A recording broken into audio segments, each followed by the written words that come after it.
Good morning, everybody. May buntag niyo tanan. Si Mario ito. And I'm doing a reaction. This one is close to my heart. Basically, this one is called Bangon Cebu. Bangon Cebu means Rise Up Cebu.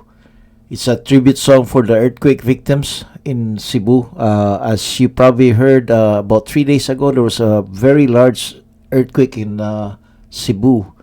And this one is really close from my heart because I'm from Cebu. Um, I grew up in Lahog, in Cebu City, and I left Cebu when I was 15 years old. I moved to the U.S. That was back in 1972. So, but I've been going back and forth now. I live in Camotes right now, in San Francisco, Camotes, and also in Talisay, Cebu. So every year I go back to Cebu. I'm basically a snowbird now because I'm retired. So I live in Seattle for 6 months during the summer season, and then I go back to Cebu when it gets cold over here to get away from the cold weather, and enjoy the Philippines as a retiree, basically. And when that news first came out, my wife told me about it, but I've already seen some news, about what's going on. 6.9 rectal scare is pretty big. I did experience a big earthquake in the 1990s here in Seattle. That one was pretty strong. I think it was like 7.1.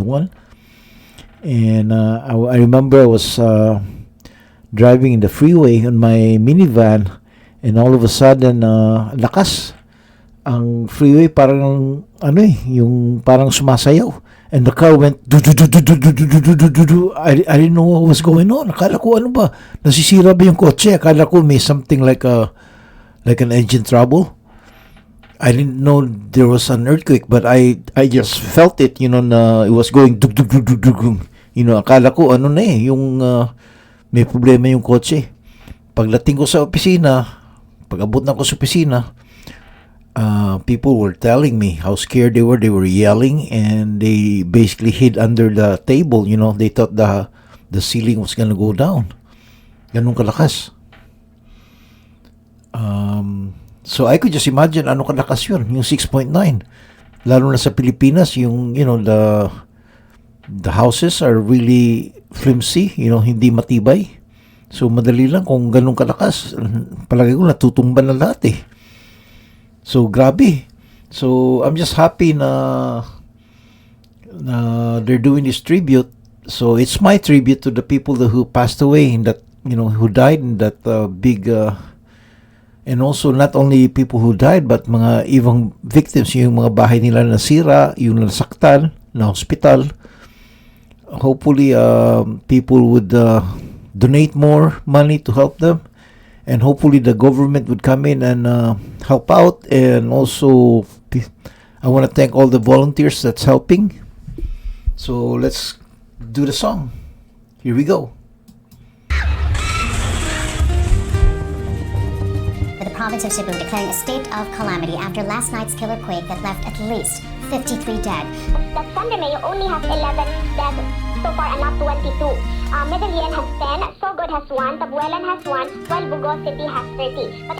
At mga kapuso, sa gitna ng kanilang kalbaryo, may mga nadaanan na kaming nangangalapag para sa pagkain, tubig at iba pang kailangang gamit ang mga placard. Mga panawagan para sa tulong, pagkain at tubig. Yan ang bumungad sa aming mga placard sa isang bahagi ng Don Gregorio Antigua sa Borbon, Cebu. Sitwasyon ninyo ngayon, sabihin nyo sa ating mga kababayan. Hirap na kami. Bakit to? Sa sitwasyon kasi sa earthquake. Pagkain, tubig? Pagkain, tubig.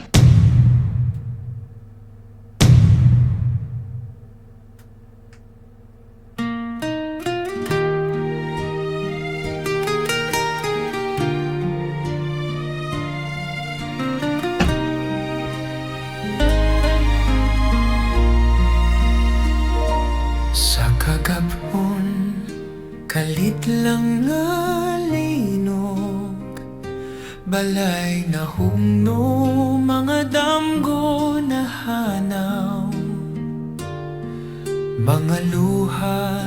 Mag-awa sa kasakit, panaw sa mahal sa kinabuhi kalit.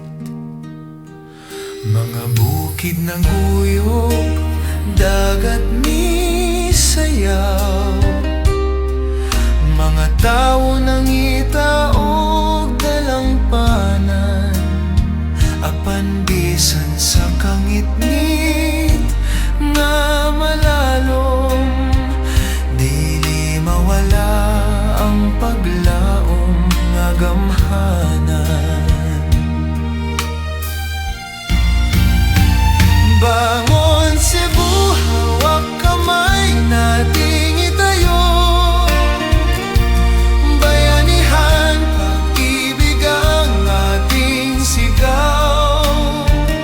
Sa bawat sugat may lunas na darating, di ka nag-iisa, kasama ka naming lahat.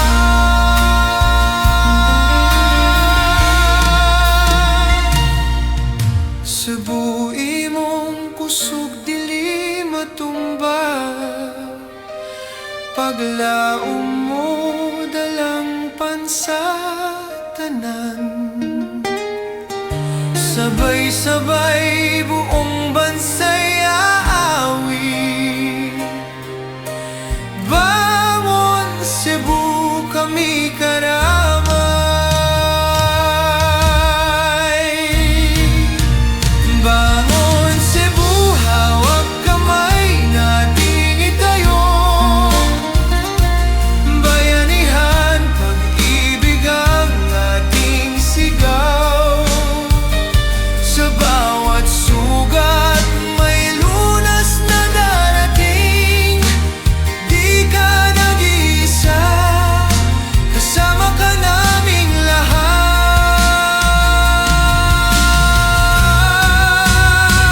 Sa pag-adlaw mulamdag usab, ang imong kusog dili mapugngan. Bangon Cebu, bangon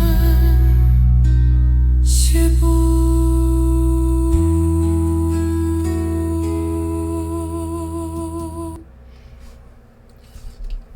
Man, what can you say? That video made me cry. What's going on in the Philippines? It's amazing. Ang hirap. That was a beautiful song and very touching. It really touched my heart. Grabe. Yung sanay nitabo, pero it gives me hope.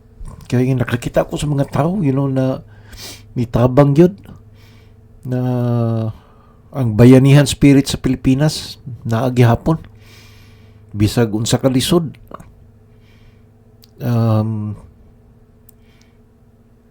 Hopefully after watching this video, mas daghang pang mga tao. Look at that message. It says pray for Cebu, Philippines. So, and I would like to add more.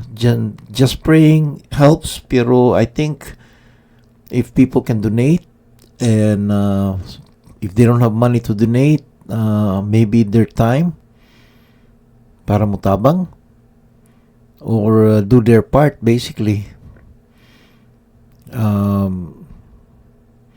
Pero it shows na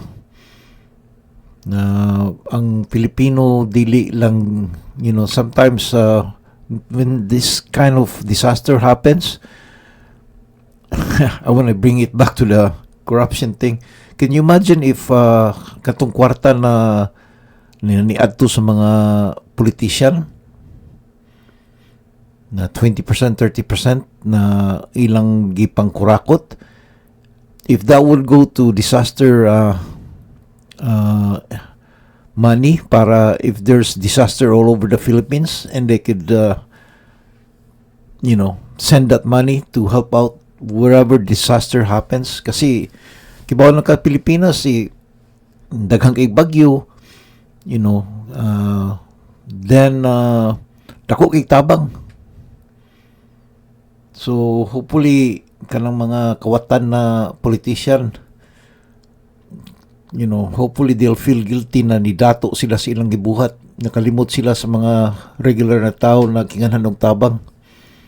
Parehan ni tabo sa Siburon or doon na sa ilaing disaster somewhere. So duya sa Pilipinas, no, doon ay linog, doon ay bagyo, doon ay baha, sa pa may sunod. Pero bisag unsa ka daghang mga disasters na hitabo sa Pilipinas, gihapon mo bangon lagi hapon mga Pilipino. Karon it's Cebu's time, so ningon sila bangon Cebu. Kung mahitabo ni sa lain lugar, sa Manila, bangon Manila. Or sa Mindanao, bangon Mindanao. So basically the word means bangon is rise up.